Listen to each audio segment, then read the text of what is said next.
वंदे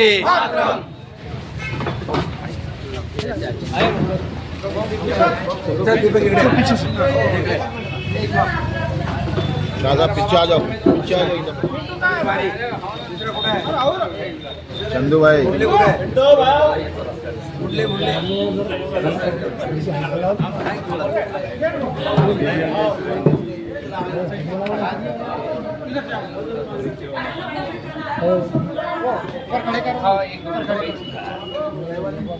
अरे बहुत ऊपर कैसा काम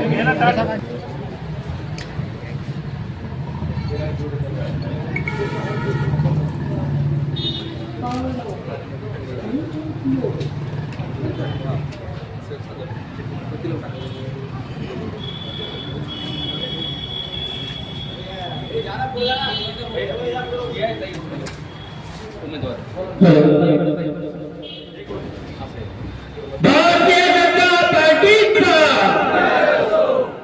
वंदे वंदे भारत माता की जय श्रीराम। आजच्या या पडेगाव मेटमेटा परिसरातील महानगरपालिका सार्वत्रिक निवडणूक 2025 महानगरपालिकेच्या निवडणुकीच्या प्रचार कार्यालयाच्या उद्घाटन प्रसंगी आपल्या देशाचे माजी केंद्रीय अर्थ राज्यमंत्री भागवत कराड साहेब यांच्या हस्ते उद्घाटन होत आहे। भारतीय जनता पार्टीचा विजय असो। भारत माता की जय। जय श्रीराम जय श्रीराम। जय श्रीराम। गणपती बाप्पा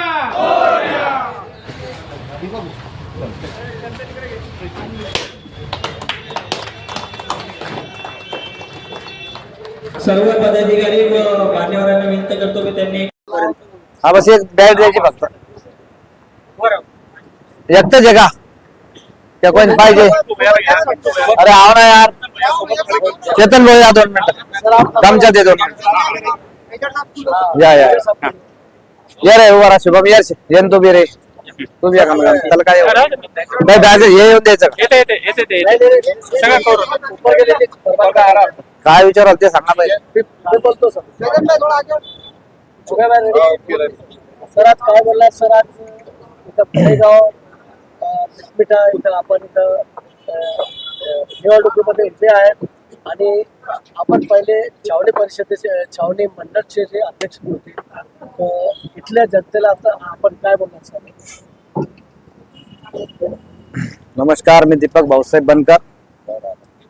मी येणाऱ्या 15 तारखेला जे मतदान होणार आहे त्या मतदानामध्ये जे महापालिकेने निवडणूक लढवण्याचे आव्हान केले, या निवडणुकीमध्ये मी प्रभाग क्रमांक 4 मधून सर्वसाधारण जागेवर आणि भारतीय जनता पार्टीकडून उमेदवार म्हणून माझी जाहीर घोषणा झाली आणि मी उमेदवार म्हणून या ठिकाणी कामाला लागलो। यासाठी मी निवडणूक लढत आहे की मी 25 ते 30 वर्षापासून सातत्याने या भागामध्ये कार्यरत आहे। या भागामध्ये माझ्या संपूर्ण परिवाराला हा पूर्ण प्रभाग चांगल्या प्रकारे ओळखतो आणि सर्व प्रभागातील सर्व जनतेला माहित आहे की दीपक बनकर यांची प्रतिमा कशी आहे आणि ते किती दिवसापासून भारतीय जनता पार्टीचे सतत कार्य चालू आहे, त्यांचं सतत ते कार्यकर्ते आहे। मी भारतीय जनता पार्टीमध्ये अनेक पद भूषवली, मी मंडळाध्यक्ष पण राहिलो, मी जिल्हा चिटणीस राहिलो, असे अनेक पद मी भारतीय जनता पार्टी पक्षाचे भूषवले आणि भारतीय जनता पार्टीसाठी पक्षासाठी मी 25 वर्षांनी काम करतो। परंतु इतके वर्ष काम करत असतानाही हे लक्षात आलं की या आम्ही आधी वार्ड होतो, या वार्डामध्ये कुठलाही विकास होत नाही, जनता नागरिक हैराण आहे, परेशान आहे। 25-30 वर्षापासून आपल्या विरोधी जे उमेदवार आहे त्यांचं सरकार होतं, परंतु ते काही करू शकले नाही विकास कामे। त्यामुळे जनतेने सांगितलं की आपल्याला आता उमेदवार म्हणून निवडणूक लढली पाहिजे आणि मी त्या आशाने, जनतेच्या इच्छेने, जनतेच्या आशीर्वादाने आज ही निवडणूक लढवत आहे आणि मला नक्कीच खात्री आहे की मी या निवडणुकीमध्ये सर्व जनतेचा आशीर्वाद घेऊन चालत आहे आणि सर्व जनता मला आशीर्वाद देईल ही मला आशा आहे. या प्रभागामध्ये तुम्ही कोणते प्रमुख मुद्दे घेऊन पुढे जात आहेत? बघा, या प्रभागामध्ये पाण्याची खूप मोठी समस्या आहे. पाण्याचा विषय काढला तर महानगरपालिकेमध्ये 400 लिटर पाण्यासाठी महिन्याला एक दिवस आड 400 लिटर पाणी मिळतं, परंतु तेवढं 400 लिटर पाण्यासाठी 900 रुपये महिना या जनतेला मोजावा लागतो. आणि वार्षिक जर आपण बघितलं तर त्याचा किमान 10,500, 11,000, 12,000 रुपये त्याचा टॅक्स होतो. पाणीपट्टी होती आणि अशी ही पाणीपट्टी 11,000-12,000 रुपये ही कुठल्याही महाराष्ट्राच्या कोणत्याही जिल्ह्याला, कुठल्याही महापालिकेला एवढी पाणीपट्टी नाहीये जी आमची गोरगरीब जनता कष्ट करून आपल्या खिशातून भरते. तर तुम्हाला असं वाटतं की म्हणजे कोणते इथं राहिलेले काम आहे आणि आपण ते नक्कीच करणार? बघा, काम करणाऱ्याला खूप मोठं अलर्ट असे संख्येचे काम आहे जे गरीब जनतेसाठी होऊ शकतात. आमच्याकडे बरेच स्लम भाग आहे. या स्लम भागात तर हातकरू नागरिक जनता आहे. ही जनता रोजच्या रोज काम करते, रोज खाती. असे पण आमच्याकडे खूप मोठे वस्त्या आहे. या वस्तीमध्ये मुलांना शिकण्यासाठी, शिकवण्यासाठी आणि अभ्यास करण्यासाठी मोठ्या प्रमाणात अभ्यासिका पाहिजे, तितकंच महत्वाचं आहे. आणि पाण्याचा विषय मी आधी पण सांगितलं का पाण्याचा खूप गंभीर विषय आहे. तर पाण्याविषयी पण आम्ही खूप गंभीर आहोत. आमच्या आजचे जे मंत्री आहे अतुलजी साहेब यांच्या प्रयत्नातून पैठण धरणातून जे पाण्याचे नियोजन होतं ते खूप 2800-2900 कोटी रुपयापर्यंत पोहोचलं. त्यांचे प्रयत्न तिथून चालू आहे. त्यांचं घराघरात पाणी पोहोचवण्याचं काम आहे.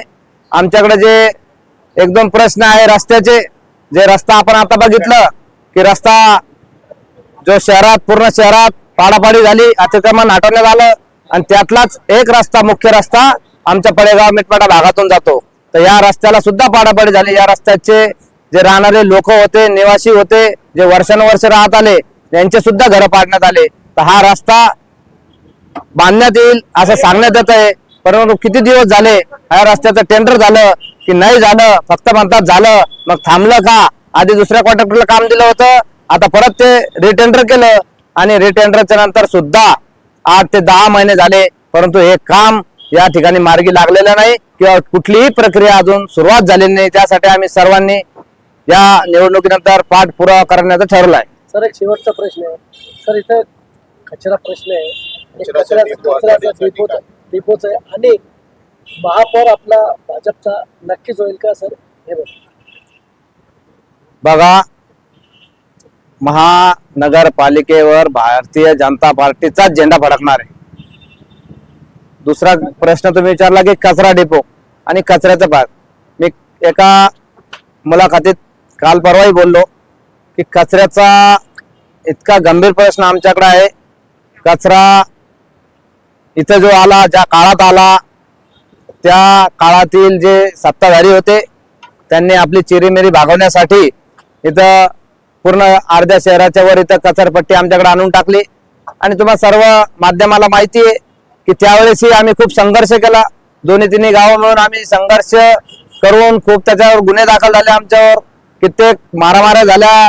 तो एक तर खूप मोठा प्रकरण घडलं. तुम्हाला सर्वांना माहिती आहे की एक दिवस की आमच्या पूर्ण गावाला मारलं, पोलीसवाल्यांनी दुसऱ्या दिवशी येऊन सुद्धा मारलं. त्यांनाही त्या दिवशी ते थोडस क्रॉस झाले होते. त्यामुळं या कचरपट्टी जे आहे, कचऱ्याचं डम्पिंग ग्राउंड आहे, या ग्राउंडला आमच्याकडचे लोक खूप कंटाळलेले आहे. कारण या ग्राउंडला तुम्ही बघत असाल, इथं जर तुम्ही 2 दिवस सारखं वाच ठेवला तर 2-3 दिवस झाले की या डम्पिंग ग्राउंडला आग लागती आणि त्या आगीतून जो निघणारा धूर आहे तो धूर इतका दूषित आहे की लहान लेकरं राहतात त्याला खेटून. वस्त्या आहे मोठ्या मोठ्या, या सगळ्या वस्त्यांना त्याचा खूप त्रास आहे. आणि उन्हाळा झाला, आग संपली की परत सांगतो पावसाळा येतो, पावसाळ्याने त्या कचऱ्यामध्ये पाणी पडतं आणि ते पाणी दूषित होऊन केमिकल युक्त पाणी होतं आणि ते केमिकल युक्त पाणी आमच्याकडे इकडे उतारा असल्यामुळे इकडे सर्व गावाच्या बोरला याला पाणी ते दूषित करून टाकतं. त्यामुळे या कचरा डिपो जो आहे तो जर मी निवडून आलो तर नक्कीच हा कचरा डिपो मी इथून, कचरा डिपो असला पाहिजे नसला पाहिजे या मताचा मी नाही, परंतु कचरा डिपो शहरापासून किमान 15 ते 20 किलोमीटर लांब असला पाहिजे या मताचा मी आहे. सर आता शेवटी प्रभाग क्रमांक सांगा, आपलं पूर्ण नाव देशात. मी दीपक भाऊसाहेब बनकर, प्रभाग क्रमांक 4 ड मधून सर्वसाधारण जागेवर मी उभा आहे. धन्यवाद.